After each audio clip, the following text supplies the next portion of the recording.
Hello, I am doctor ममता और आज मैं आपको बताऊंगी कि पहले ट्राइमेस्टर में मतलब पहली तिमाही में अगर आपको ब्लीडिंग हो रही हो तो इसका मतलब क्या हो सकता है। सबसे पहले आप घबराइए नहीं, हर ब्लीडिंग का मतलब अबॉर्शन ये नहीं होता है। आपको इजी वे में बताती हूँ सबसे पहले कि ब्लीडिंग किस किस कारण से आप में हो सकती है। सबसे पहला कारण होता है इम्प्लांटेशन ब्लीडिंग। मतलब जब आपका गर्भ आपकी थैली की सतह पर अंदर जाकर चिपकता है तो उस टाइम पे जो ब्लड वेसल्स फॉर्म होते हैं तो उनके फॉर्मेशन के टाइम पे थोड़ा बहुत ब्लीडिंग हो सकता है, which is called implantation bleeding.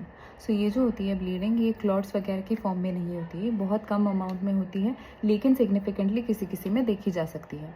ठीक है, तो ये पहला कारण हो गया। दूसरा कारण होता है सबकोरियोनिक हीमरेज। जब आपका ब्लड कभी कभार जब आपका गर्भ थैली की सतह पर चिपकता है तो उस टाइम पे क्या होता है कि इस जगह पे मतलब जो थैली के अंदर की वॉल है, यहाँ पर थोड़ा सा ब्लड का कलेक्शन हो जाता है। तो ये जो ब्लड का कलेक्शन होता है ये थोड़ी थोड़ी अमाउंट में ड्रिप होकर आपके सर्विक्स के थ्रू बाहर आ सकता है। So that is also one of the reason for bleeding. ठीक है, तो इस केस में हम लोग क्या करते हैं कि आपको डॉक्टर्स प्रोजेस्टेरॉन का सपोर्ट देते हैं। ये इंजेक्शन और टैबलेट्स की फॉर्म में हो सकता है। जो ब्लीडिंग है वो रोका जाता है और आपकी प्रेगनेंसी को सपोर्ट किया जाता है। ठीक है, और तीसरा कारण होता है जब आपका जो प्लासेंटा है वो फॉर्म ही नीचे की ओर होता है।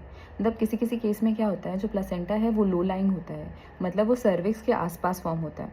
तो उस टाइम पे क्या होता है कि वो जब नीचे ही फॉर्म हो रहा है तो उस टाइम पे ब्लीडिंग जो होती है वो थोड़ी बहुत अमाउंट में होती है।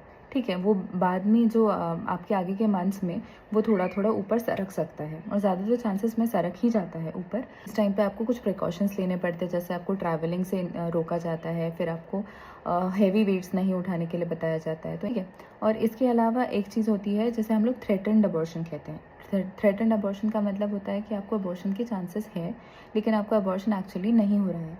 तो इस केस में क्या होता है, जो आपका सर्विक्स है मतलब जो आपकी थैली का मुंह है वो टोटली क्लोज्ड होता है। वो क्लोज्ड होता है, इस वजह से क्या होता है कि आपका जो ब्लीडिंग है वो थोड़ी बहुत अमाउंट में हुई है लेकिन मुंह नहीं खुला है, इसका मतलब है आपका गर्भ अंदर है और सेफ है। तो इसमें आपको घबराने की ज़रूरत नहीं है, लेकिन आप हॉस्पिटल में इमीडिएटली जाइए। आपको डॉक्टर्स इंजेक्शंस देंगे, आपको एडमिट भी होना पड़ सकता है और इसके बेसिस पे आगे का ट्रीटमेंट किया जाता है। तो ये जो 4 रीज़न थे इसमें अबॉर्शन नहीं हुआ। लेकिन जो चौथा होता है उसमें क्या होता है कि ब्लीडिंग बहुत ज़्यादा अमाउंट में होती है और जो थैली का मुंह है वो भी खुल जाता है। तो इसमें क्या होता है, अगर थैली का मुंह खुल गया तो जो प्रोडक्ट ऑफ कंसेप्टस है आगे अंदर का जो आपका बेबी आपका जो गर्भ है अंदर वो नीचे गिर जाता है।